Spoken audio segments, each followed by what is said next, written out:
Welcome to Soccer in 60, presented by the Empire Strykers.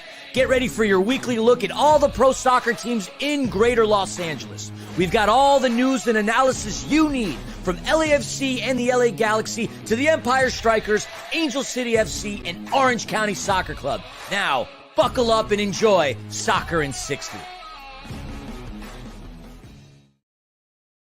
Hello to everybody out there tuning in to Soccer in 60, your soon-to-be, if not already, favorite soccer show covering LAFC, the LA Galaxy, Angel City FC, Orange County Soccer Club, and the Major Arena Soccer League's Empire Strykers. I say soon-to-be because we're getting bigger and badder than ever, and as the great WWE tag team, the New Age Outlaws, would say, "Oh, you didn't know? Then you better call somebody." We got a fantastic show today with an unbelievable guest. We got Cobi Jones, U.S. soccer royalty. And in today's climate, he and his generation of U.S. men's international players can still hold on to that throne and that title. More on that later. Now, normally, Tim Kolotz would be kicking things off, but he's really being true to his Thirsty Thursday self as he is partying and tangoing with some tiki drinks. But have no fear, as he will be back to host next week, and we'll be back on the show later on today to talk about Orange County Soccer Club. Now, before we get crack-a-lackin', introductions are in order. My name is Christian Philemon, and I'm joking, and I go by several names: the platinum-haired flamingo, the self-proclaimed beast of the East, and of course, the name many of you know me by, Philly. And joining me as she makes her second appearance in a row on Soccer in 60, one half of the Angel City Chicks podcast, my dear friend, Nina Kiefer. Nina, what is up? What's up, Philly? It's good to be here with you. Happy 4th of July. This is a fun one for me. I'm glad to be celebrating here with you. Thanks for having me on. I know we gave you a red card last week, so I'm glad you were able to get that appealed or whatever you did to get on here. Red card. Yeah, that's a good point. You gave me a red card. How am I even here? I should be sitting this one out as well. And by the way, hold on a second. You can't give a red card to somebody who isn't on the field of play. And if I'm not mistaken, last week I was not here. Whatever. Thank you, everybody, for joining us. We are live on 1490 AM, 98.1 FM in much of the Inland Empire, and of course on the KMET app, KMET1490am.com, Empire Strykers, Instagram, and YouTube. Make sure you get with us on all the social media platforms, and of course all of your podcast platforms. Just search Soccer in 60. All right, let's kick things off, starting with LAFC. LAFC battled against the Colorado Rapids this past weekend. LAFC first place in the Western Conference. A win versus Colorado would give them 11 straight wins across all competitions. But it wasn't going to come easy, as the Rapids are a greatly improved team at 9-7-4, fourth place in the West, 6 points behind LAFC, and the same exact goals for at 38. Plenty of history between both sides, not only since LAFC's inception this season, but this season as well. Back in March, which seems like forever and a day ago, LAFC won on the road at Dick's Sporting Goods Park by a score of 3-2. That brought their overall record to 6-4-1 versus the Rapids. Now let's get right into the action. I'm going to spare you all the minute-by-minute details because it really was the Matty Bogus show. Matty would now be known as Matty Hattie after his performance. It would take 20 minutes for the first goal to occur. Starting with a counter from the midfield, good old Ilie Sanchez starting his run, connecting with Denny Bouanga on the right side. LAFC with the numbers. Then he crosses the box with a pass that blazes, not only by his defender Sam Vines, but Lalas Abubakar and Keegan Rosenberry. And Matty Bogus, with authority and angst, smashes it through the netting for the first goal of the game, which at this point would be his 10th of the season. Denny dazzles with another dime, another assist, and the killer bees of Denny Bouanga and Matty Bogus have now combined to score 25 goals on the season. That would conclude the goal scoring within the first half. Let's start off now in the second half. LAFC kicking things off really hardcore and really aggressively. A good shot occurred in the 51st minute by Georgi Mihailovic, but Hugo Lloris would make the save of the game. And then in the 58th minute, Edward Atuesta connects with a precise pass over to Denny in the box. He has a shot that gets blocked, but it trickles its way to the patiently passive Polish powerhouse, Matty Bogus, who slips it through for his second of the game and now his 11th of the season. Let's fast forward to that 72nd minute where we could officially dub him Matty Hattie. This time was beautiful precision passing from Timothy Tillman to Kai Kamara, back over to Matty Bogusz. Again, fantastic ball movement, and he easily slots it by U.S. men's international goalkeeper Zach Steffen. Matty Hattie is now the 6th LAFC player, to record a hat trick in an MLS regular season game, joining Chicho Arango, Denny Bouanga, Adama Diamande, Diego Rossi, and Carlos Vela. Your final score, 3-0. LAFC set 2 club records, unbeaten in 11 straight games in all competitions, and now 9 straight in Major League Soccer as they maintain their fortress that is BMO, 9-0-2, taking 29 out of 33 points, now setting the stage for what we're going to talk about, the LA Galaxy. Nina, how did the Galaxy do this past weekend?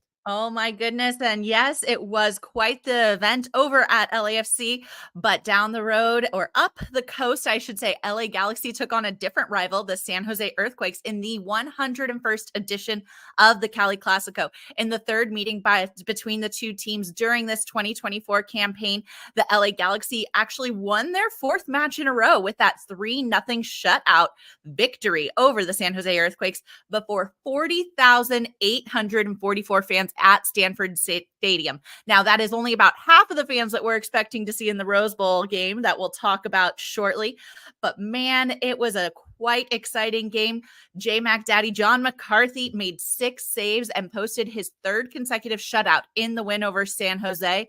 And during that match, Galaxy's 4-match winning streak, which is dating back to June 15th, has their club outscoring their opponents 10-2 and posting a lot of saves during that time.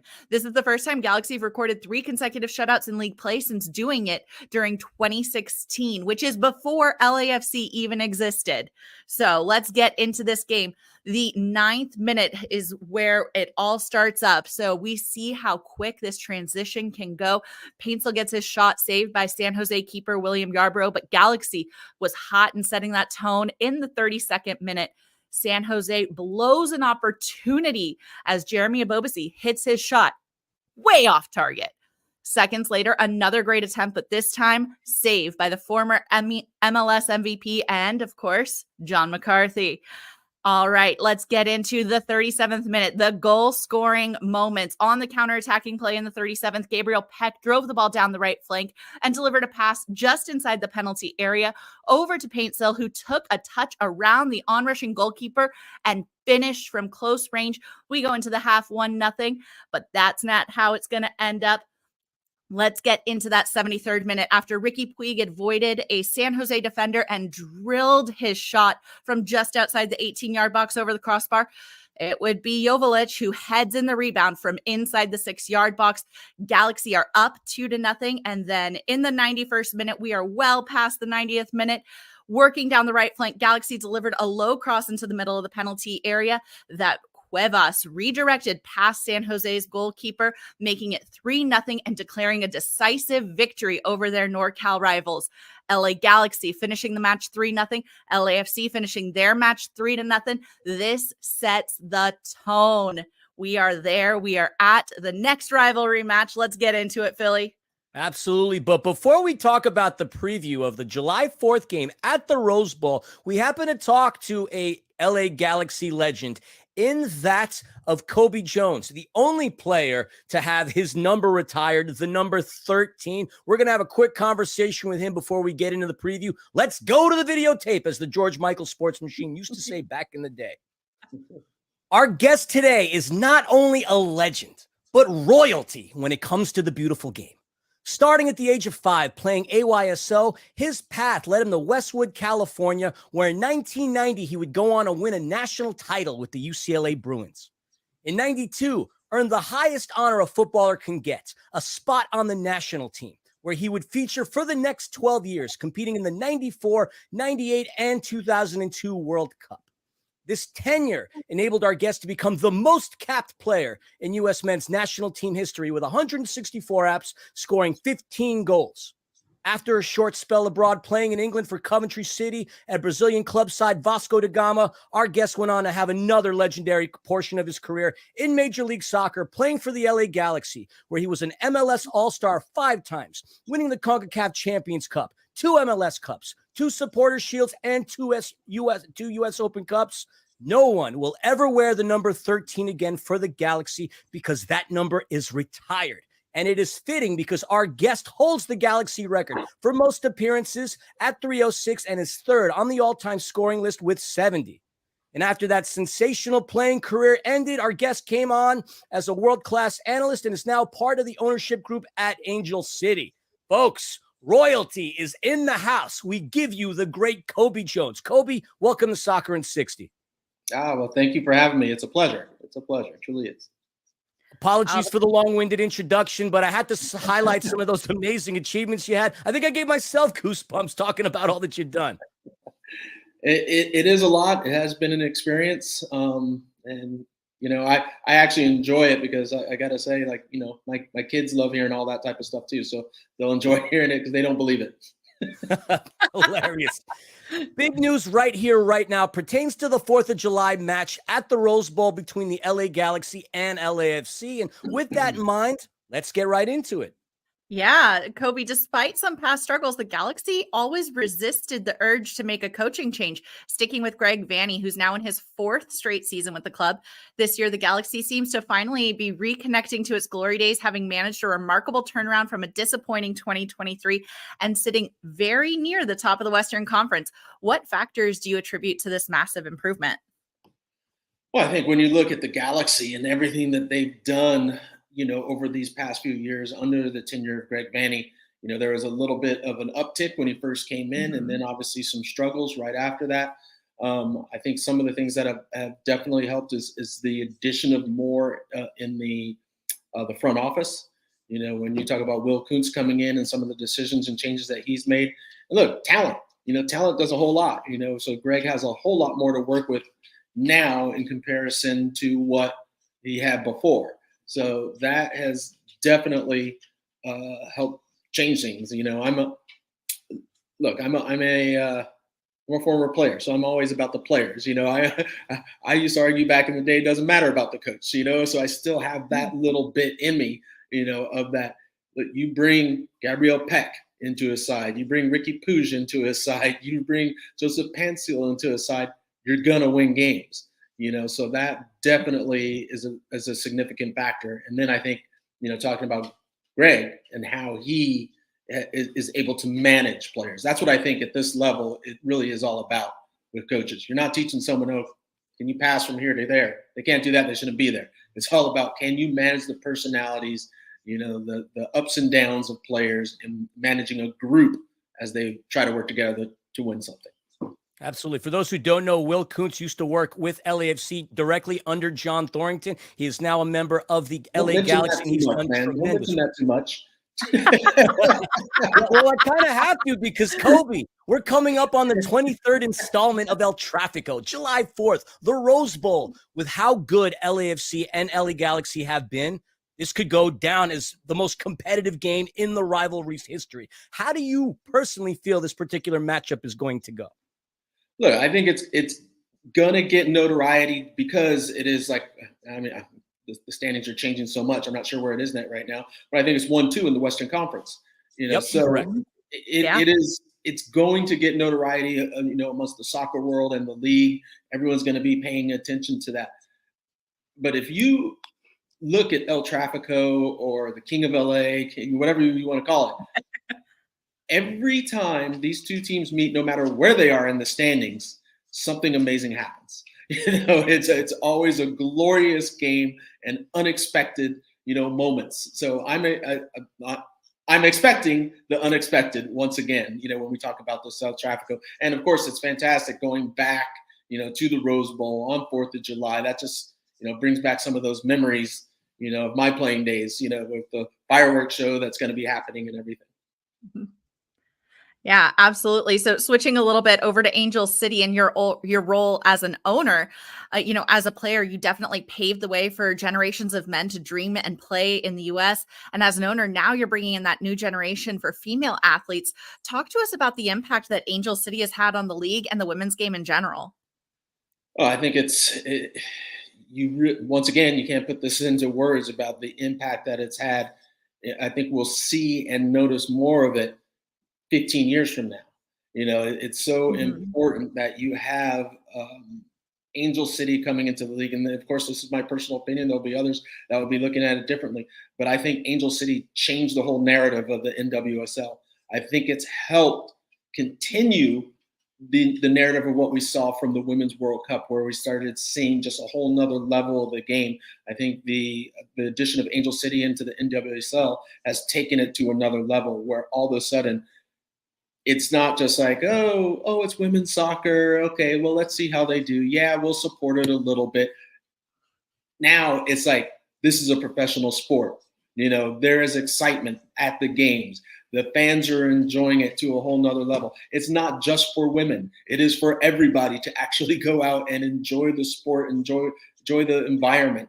That's what we found, at the Angel City games. At least I found at the Angel City games. And from when I'm interacting with all the fans, that's what I hear all the time, is that it's more than just the game. It's the whole experience. And that's what you usually find at some of the bigger major sports. When you're talking about NFL, that's why we have stadiums now that are more than just go and sit down. It's a whole experience going to the stadiums. And this is what you're finding, with Angel City. They've set the tone now for the future of the NWSL, where once Angel City came in, they found a way to get the fans in and sell out games continuously.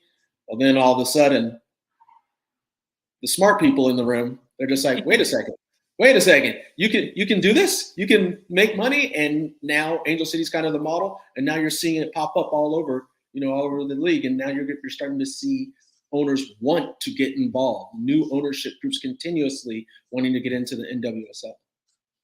Blazing trails and setting trends. It's a beautiful thing. We've rarely missed any of the home games at Angel City. You've done an outstanding job with that.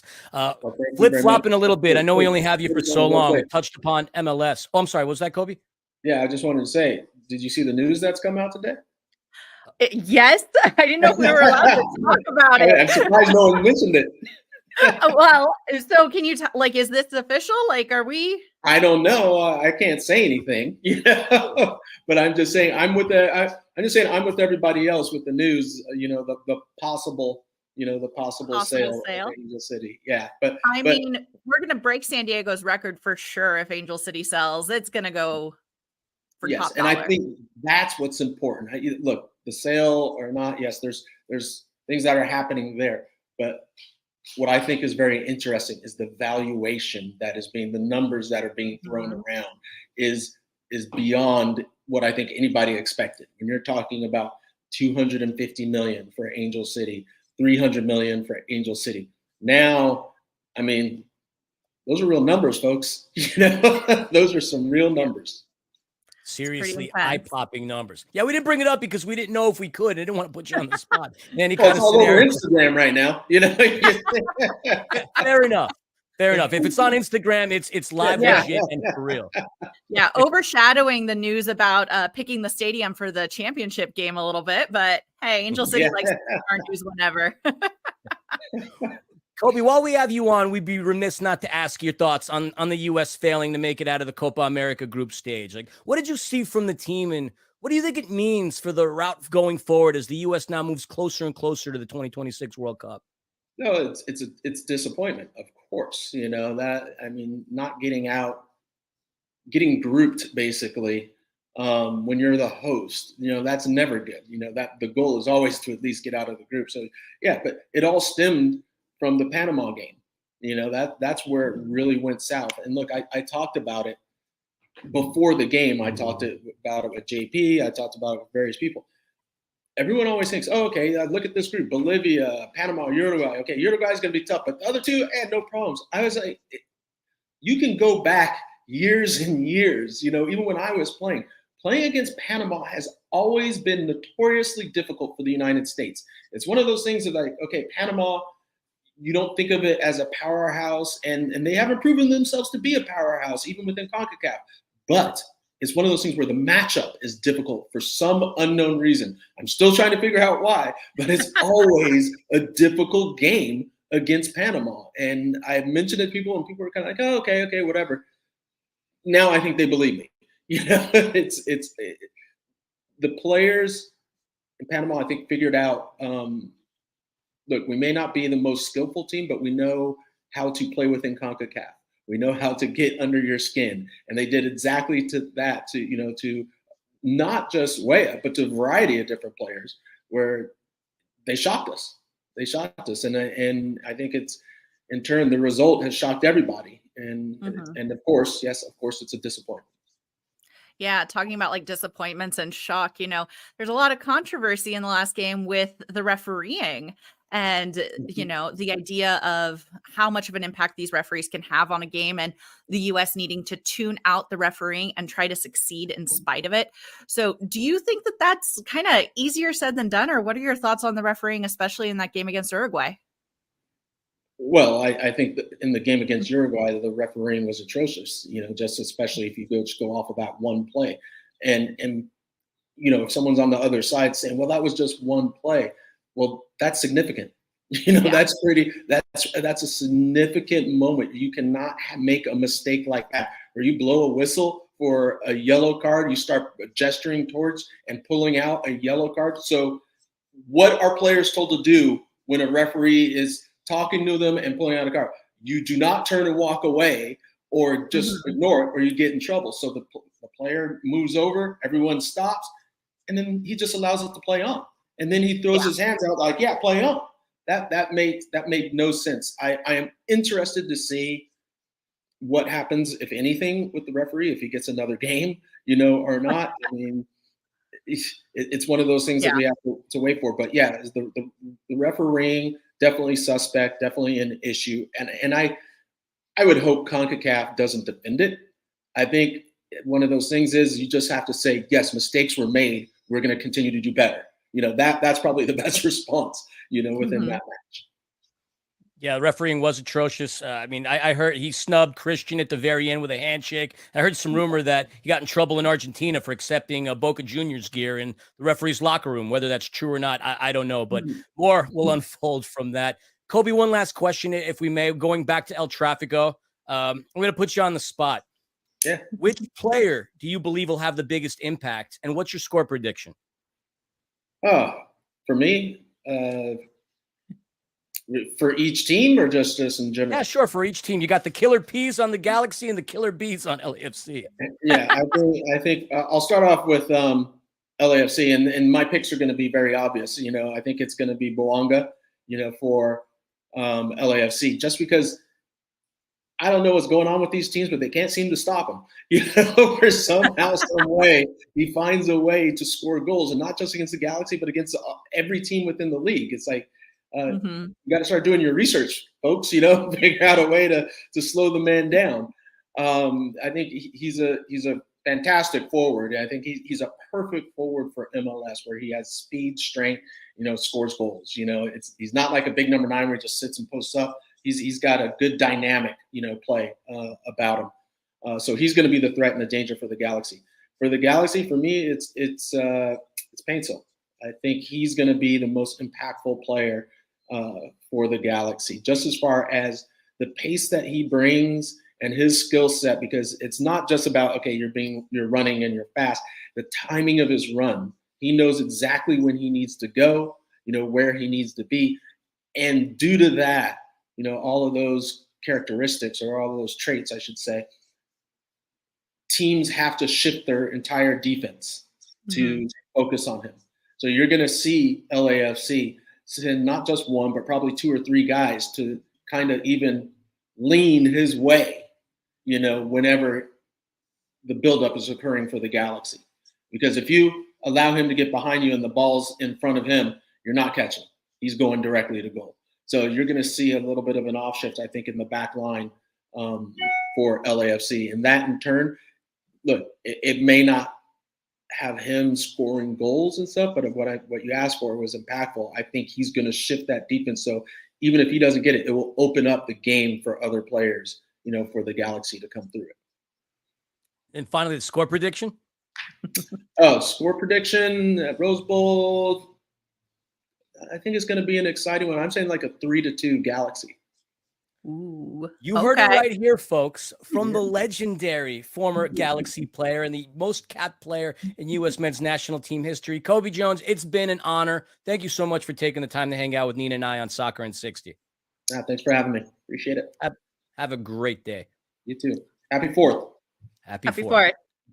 Such a great conversation with Cobi Jones, a very unbelievable individual, so humble within his own right. Considering all the accomplishments we listed off, I'm surprised that he's as humble as he is, Nina. I'm definitely starstruck. Like, there were moments, I don't know if you guys saw, I got a little flushed talking to him. It's definitely a star-studded moment for me. I'm so excited that we got to talk to him. Gives us so much thought for what's coming up next. What are you thinking now? We heard Cobi's prediction for what this match is going to look like, but what do you think, Philly? I mean, there's plenty that I can think, but let's obviously set the table before we get into thoughts. Obviously, we're trying to be impartial as much as we can. It doesn't really look that way if you're watching the podcast, but obviously two very good teams going into battle with one another, essentially a Galaxy home game because they once called the Rose Bowl home. Now, this game is going to take place on 4th of July at 7:30 p.m. And not only are we going to have fireworks after the game, we're probably going to have them before and during.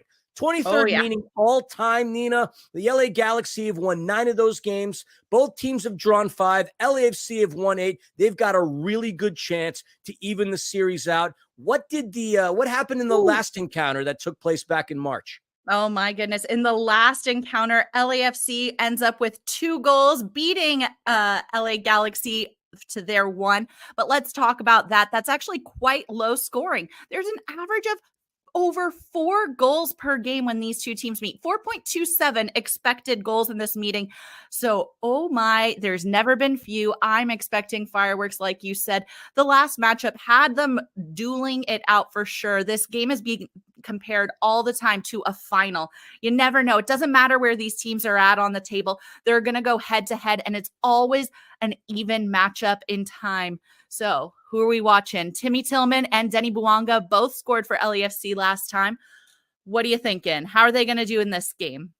Well, I mean, we've got the Killer Bees on LAFC. I'm saying we as if I own the club. I don't own the club. But the Killer Bees in that of Denny Bouanga and Matty Bogusz taking on the Killer Peas of Joseph Paintsill, Gabriel Peck, and, of course, Ricky Pooch.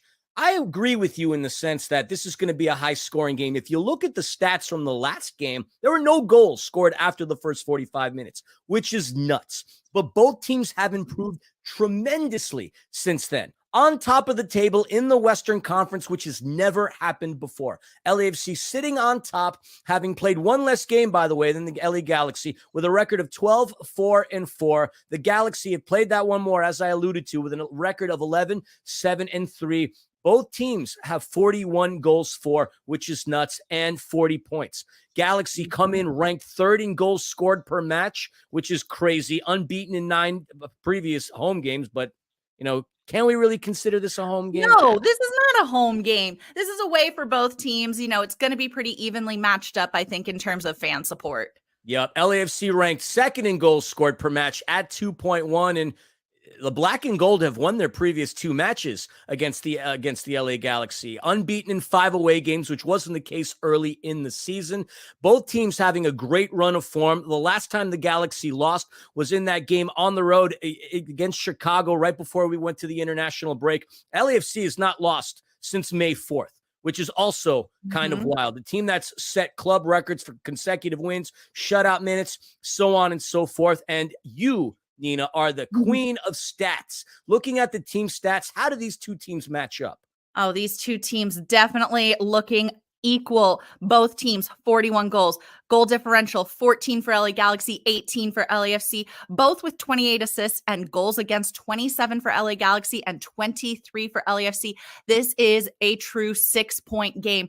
This is going to make or break the head of the table. And, let's talk about keys for this match and things like that. So I'm thinking you got to control the space. You got to control the tempo. These two teams play very different styles. And I think whoever is able to not just notch that possession, but control how that ball is played and draw players out of position, that's going to be the team that wins. What are your keys to the match, Philly? I believe that the battle is going to be won in the midfield. What both teams need to prevent one another from doing is running away on transition. We've seen how many goals that the LA Galaxy have scored in that transitionary period, again, with their gazelles, the killer peas, Pooch, Peck, and Paintsel. But LAFC have their gazelles as well, that of Denny Bwanga and Matty Bogusz. The speed of all these players is going to be ridiculous. It's going to be a high-scoring affair. I do predict an LAFC victory of 3-2. What do you think? I'm thinking 4-2. I'm thinking we go big and then we take it. LAFC is going to take this one, in my opinion, but we're going to see a lot of goals and a lot of fireworks. Happy 4th. Let us know how we do. Let us see what this match brings. What do you think? Should we move on to MASL and Strikers? Let's move on to the Major Arena Soccer League's Empire Strykers.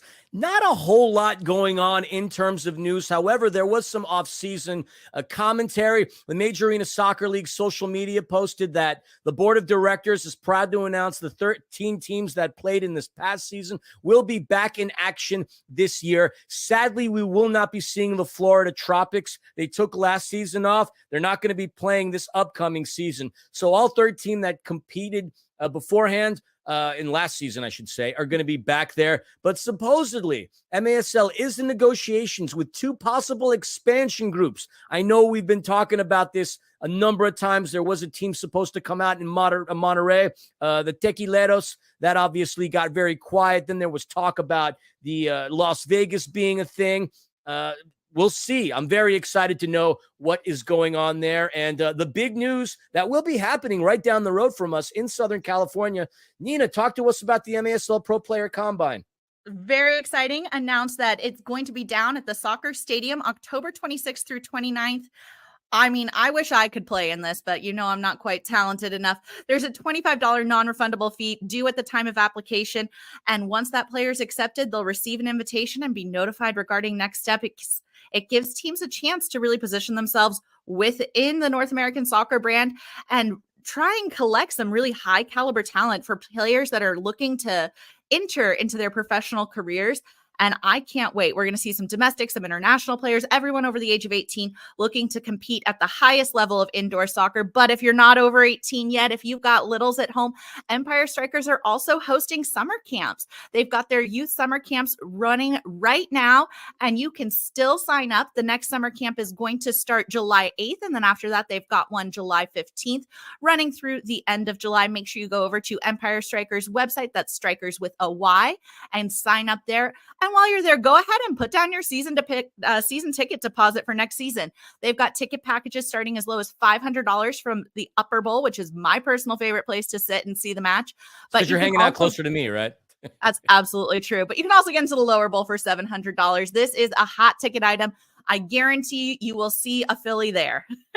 That goes without saying. A Philly, a Nina, a doctor, and a panda. And speaking of which, let's transition on over to Angel City FC. Angel City had a rough weekend, so to speak, and we're bringing on Nina's co-host from the Angel City Chicks podcast, Amanda the Panda Philemon. She's going to come right up. There she is, just from the other side of the Philomonster Studios. Panda, welcome. We're happy to see you. You're smiling. You don't look as tired as a nurse would coming off of a 12-hour shift. Talk to us about Angel City FC's weekend.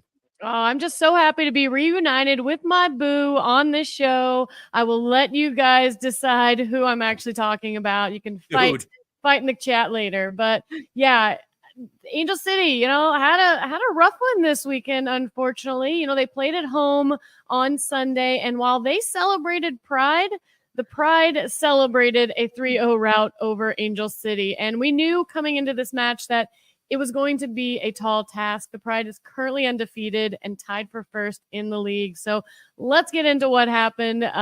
Angel City started off, they start off with an early chance from Alyssa Thompson, but the Pride would have the lion's share of chances, breaking through in the 20th minute when Marta, a name we've all heard for a long time, still making such an impact on the pitch. She won the ball in the midfield. She cut inside and she sent a lateral pass to midfielder Adriana. Adriana dribbled to the top of the box and sent her shot to the upper 90 and into the back of the net.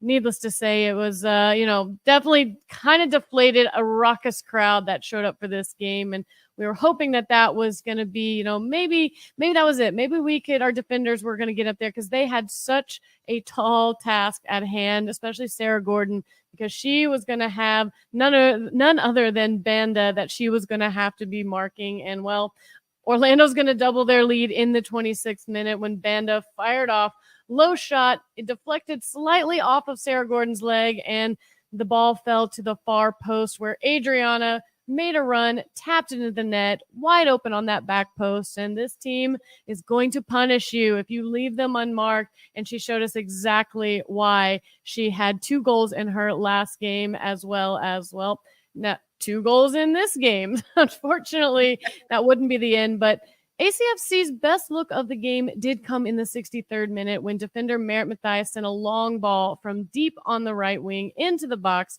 for forward Sydney Leroux. She was one-on-one with Morehouse, and she took a low-angled shot, and you saw everybody in the supporters section raise their hands up, looked like it was going in, but unfortunately it made its way to the far post, and it hit it and bounced out. So no goal for her, which would have been amazing because this was Sydney Leroux's 150th appearance, and I know she wanted that so much from her former team that she did play with as far as the Orlando Pride. Now, unfortunately, Pride is going to put the final nail in the coffin in the 6th minute of stoppage time when Banda, again, the name we seem to say every time that this team plays, she won the ball near the top of the 18-yard box, quickly got a one-on-one with Herachich, and then cut past her to put away her shot. All of this came off of some poor communication and passing between Spencer and Gordon, and Banda was just able to pick Gordon's pocket and net herself a goal. And the only thing that I liked about this goal was the huge contingent of Zambian fans that were in the crowd in their green jerseys. They showed up for her and were cheering her on. And I guess a little part of me was like, I'm kind of glad they had that moment. You could tell they were happy, but just not Angel City's night, unfortunately. And what's most frustrating about this game, and we talked about this on our podcast, Nina, the frustrating thing here is when you look at the stat line for this matchup, the only thing that is off kilter is the actual final score, 3-0, because you look at shots and we're pretty even. I mean, we had 13 to their 15. They had 7, we had 7 to their 9. Possession almost even. Passes, accuracy, fouls. Everything was very, very close. It's just we are just not putting much on the shots that we are taking. Mm-hmm. We're sending them to keepers that are doing pretty much nothing to save these balls other than just collect them. And, when we've gotten scored upon a lot of times, it's been off balls that DD's had to punch out, and someone's been there to take that shot. And we're not creating those second chance opportunities, unfortunately, for Angel City. When the keeper can collect the ball and then, collect themselves and just kind of get everybody ready to go back downfield.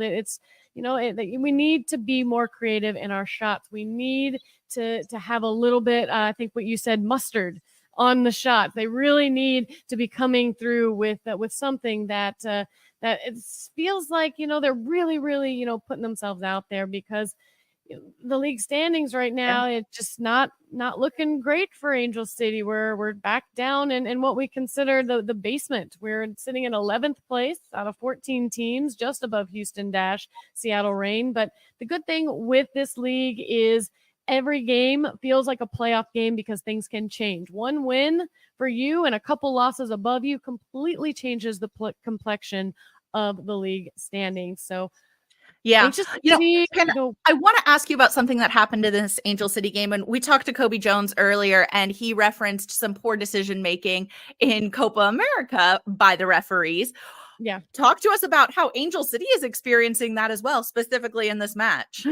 Well, for one, we had a referee at our game who we've already been upset about before. Last year, that stupid call against Danny Weatherholt that negated Junendo's goal that really, I feel like, set the tone for the rest of the season. Set the tone. And then this year we had the same thing, a bunch of questionable calls, but we had a little pump fake situation where we didn't know what was going on. They're really not great about informing us in the crowd what's happening. We see a corner kick happen, some stuff happens in the box, and then all of a sudden we see him go over to VAR. So we're thinking, oh, was there contact in the box? Did something happen that's going to allow us to maybe get a PK? Like, okay, let's see what's going to happen. And they kept showing the replay, and nothing to us was like standing out as like obvious of what he was even looking at. And so he comes back out to the spot of right around where the PK would be shot, and he points real briefly to that spot and then points downfield towards the other end. And what we thought in that speck of a moment was he pointed to the PK spot. No, he pointed to the spot of the foul where unfortunately there was some contact and the foul went against Angel City. Possession was given to them, and just another moment where you just kind of, the air gets left out of the tires, unfortunately. And I feel like that actually, I think if we would have had a PK opportunity, netted a goal, it could have changed again the complexion of the game. But alas, here we are. Woulda, shoulda, coulda. We'll never know. What we can only do is look ahead, and that's what we are going to do. We're going to look ahead at the next home game, which is it's right now. It's just happening, July 6th on Saturday at 7:00 against New Jersey Gotham FC. It's going to stream on Ion, and it's going to be a great home game. We're actually going to be celebrating Sydney Leroux's 150th NWSL appearance. We're going to do an Paralympic athlete send-off in this match. So show up to this game because it's going to be really exciting, not only because of that, but also because, both these teams, they're not really great on scoring. They both have like 1.1 goals per match. So it's going to be an interesting one, but New Jersey Gotham is unbeaten in 4 away games. So this is going to be interesting if we can somehow maybe change the tone on that as well. But either way, I think the collective agreement out there is things need to change. And one thing that we're hearing is there might be a big change that's out there.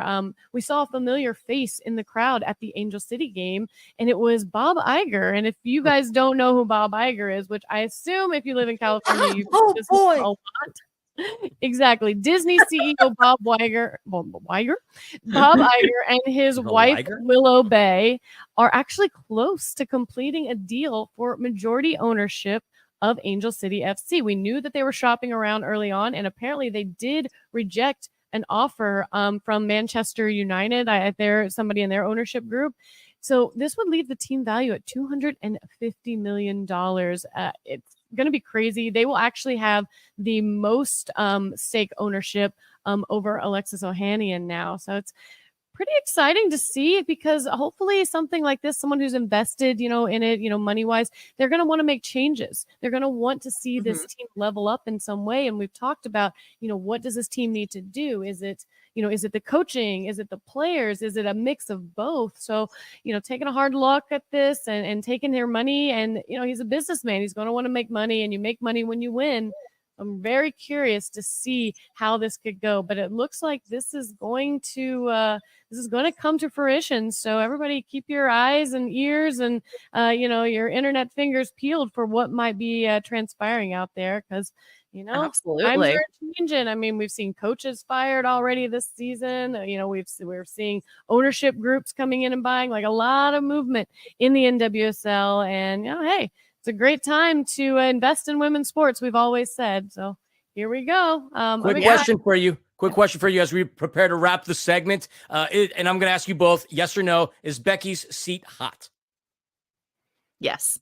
Yeah. I mean, I think it's definitely warm. Like when you turn on the seat warmers in your car in the morning, I think she's feeling it. I think she's feeling the heat. Absolutely. But like I told Nina in our podcast, there's also a little bit of culpability on whoever, is in charge of bringing in players, because all we've done is bring in a lot of youth.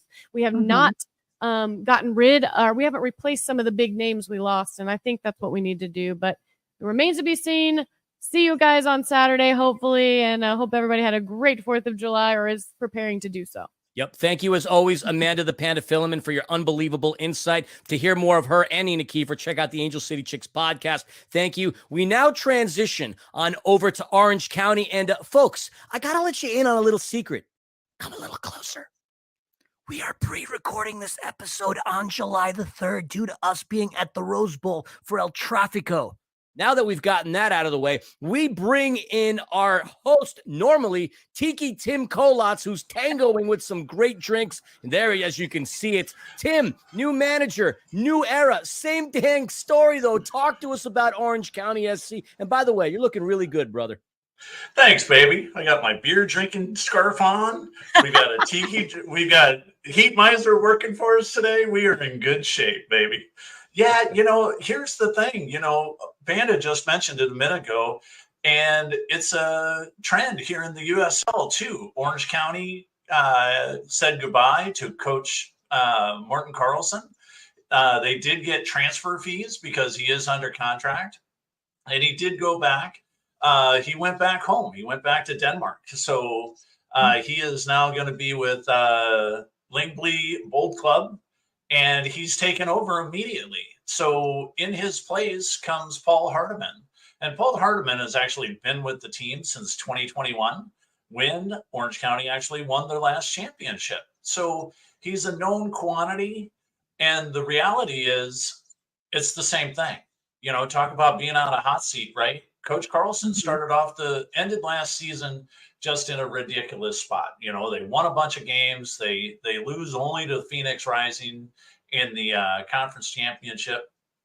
And they start out this season feet ablaze, right? Colin Shuttler gets a goal in like the second game. We had Colin on earlier this season, and they were on fire. They were leading the conference, and now they're below the playoff line.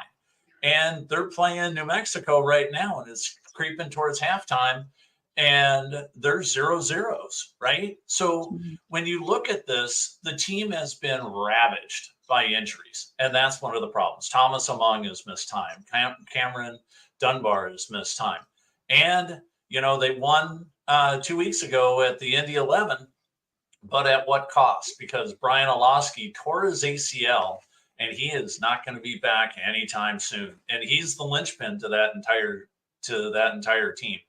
And so when you're looking at it, they go in and they're playing Oakland, and Oakland has had a coaching change as well. So Oakland, man, you talk about a hot seat. Don't go to Oakland and be a coach of the Roots, man, because your lifespan is about 15 months, 12 months. It's just been brutal. But we get to the game, and the game started off all right. Hardiman wanted the team to play quicker. They played a little bit quicker, but the unfortunate part is that they failed to play some defense in the 15th minute. Went on a corner kick. They swing a ball to the far side, and it's headed back across. Sorry, I'm phasing out here.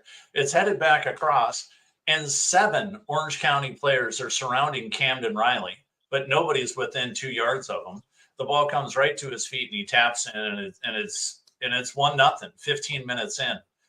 And that's part of the problem is when you lose a leader like Olowski, when you're having to shuffle in 7-8 players, when you've laid down a starting lineup that is the youngest in all of USL multiple times this season, it's hard to get these guys on the same page and figure out who's supposed to cover who.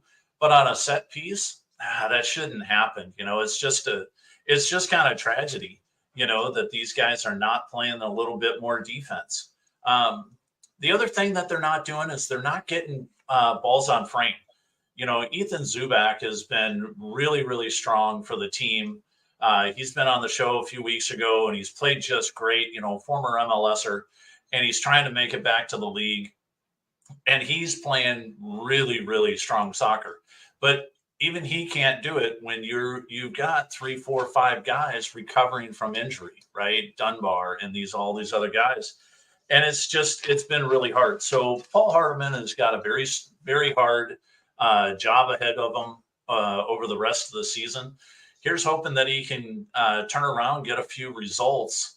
And then the leading scorer for Oakland, Johnny Rodriguez, he puts away the insurance goal in the 79th minute and just, puts the nail in the coffin for Orange County for this game. They are currently playing New Mexico. It is still 0-0, pushing at halftime. But getting into the next game, they're coming in and they're going to be playing Memphis 901 FC. I've got the beer drinking shirt on because it is Beer Fest again this weekend. Get out, get some tickets. You can get tickets for under $20, including all those nasty Ticketmaster fees. So go out, sit in the fun section. I really like sitting in the general admission section, in the supporter section, because they're screaming, they're yelling, they're dancing, they're having a great time. And Shuttler loves it. The team loves it. So get out and support those guys. But Memphis comes in 7-6-4. They're fourth in the West, and they're unbeaten in their last 5. So they played really, really strong soccer. They're 2 wins, 3 draws in their last 5 games. They're playing really strong. And when you got a guy like Marlon Santos, or just Marlon, as everybody calls him, he's leading the team not only with 7 goals, but also with 5 assists. So you're going to have to shut him down. But the other dude that's creeping around, that's running around scoring goals too, is Bruno Lapa. He's got 6. So if you can shut down those 2 guys, Orange County's got a pretty good chance. But, you got to get Flood involved. You got to get Zubak. Zubak has played well. He, to use another term from another sport, he back checks really well. He gets back on defense. He plays really strong. And that's what they need. A few weeks ago, Orange County did, whenever Lamb would go up and play more of a wing back, they had one of their midfielders slot back and pick up that defensive posture. Past couple of games, they've missed that. And I think that's one of their biggest problems that they're going to have against Memphis, against, Speedy Marlin coming down the center or even the right wing. Mm-hmm. But Orange County is 3-3-1 at home. They play really well at home. Get out, support them. Again, it is Beer Fest weekend. So it's a good time. They had a really great turnout at the last game with the touch a truck. So they've got a lot of things, not only for the adults in the crowd, but also for the kids. It's super fan friendly, super family friendly, free parking. I mean, what could be better to come and support your local soccer club?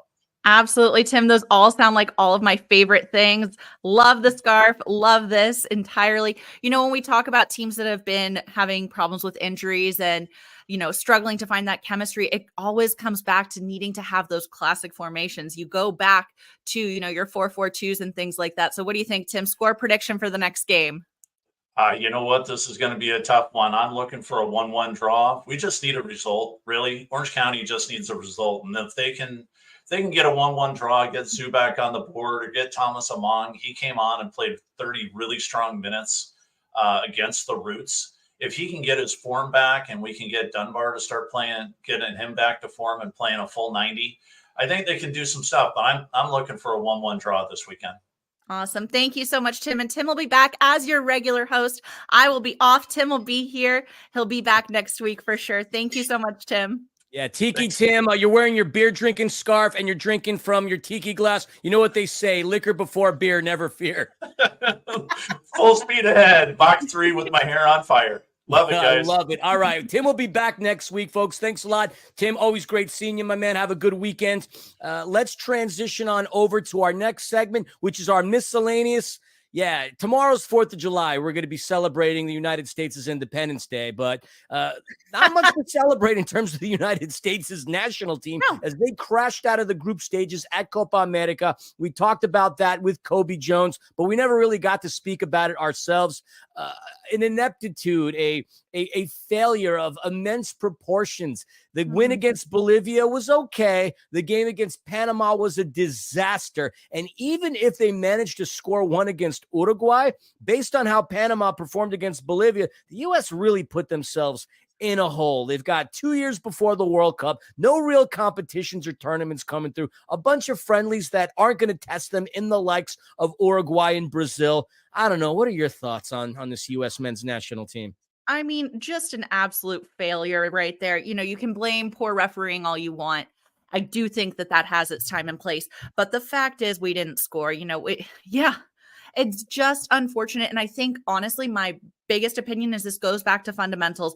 And we still are a young soccer nation, and we have not developed our own true playing style. We're not developing our players to all play the same way. The U.S. Soccer Federation needs to be looking at what do we want our identity as soccer players to be and start drilling that into our kids from day one. We're not seeing that. We're missing something. We're missing a big piece. And if we keep changing coaches, if we don't stick and form a true identity, I joked on the last time, like, Italian soccer is defensive soccer. It's sit back, let them go. We need a USA clear identity, and that is what will propel us forward and allow us to stop failing.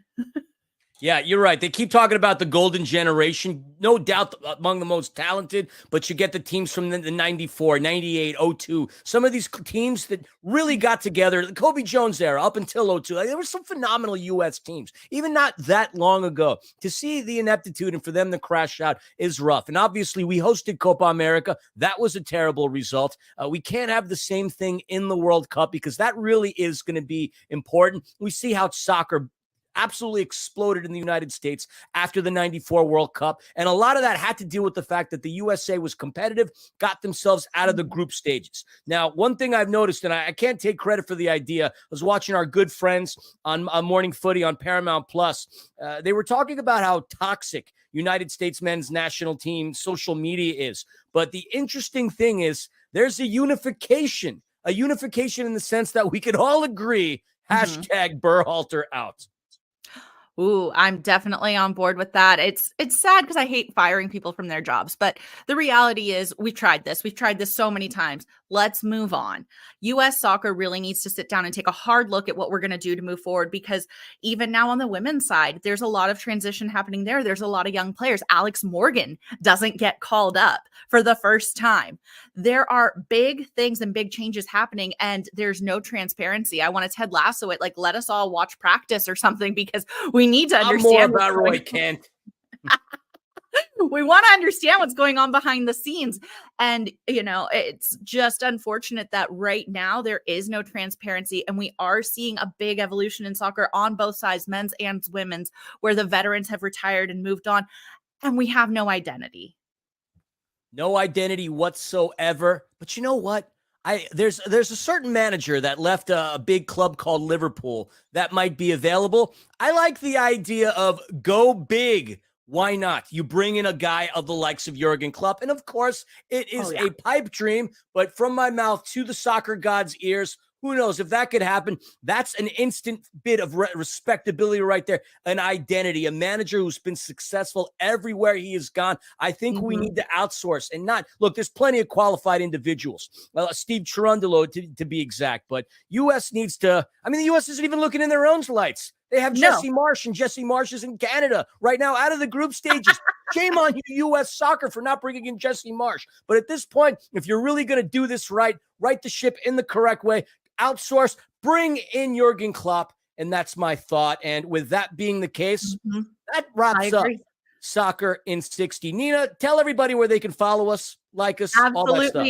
Make sure you're following Empire Strykers with a Y on YouTube and all major platforms. Search for Soccer in 60. Thanks for joining us on 1490 AM, 98.1 FM in much of the Inland Empire, and the KMET app, KMET1490am.com. Thanks for having me, Philly. Love having you, Nina. We hope to have you back here again. Shout out to our guests, Tim, he was a guest today, Tim Kolatz, and of course, Amanda the Panda. Fill him in, and we'll be back next week. Same time, same soccer channel, the greatest and biggest upcoming soccer show covering all sports here in our area, Southern California. Enjoy the rest of your day, and of course, happy 4th of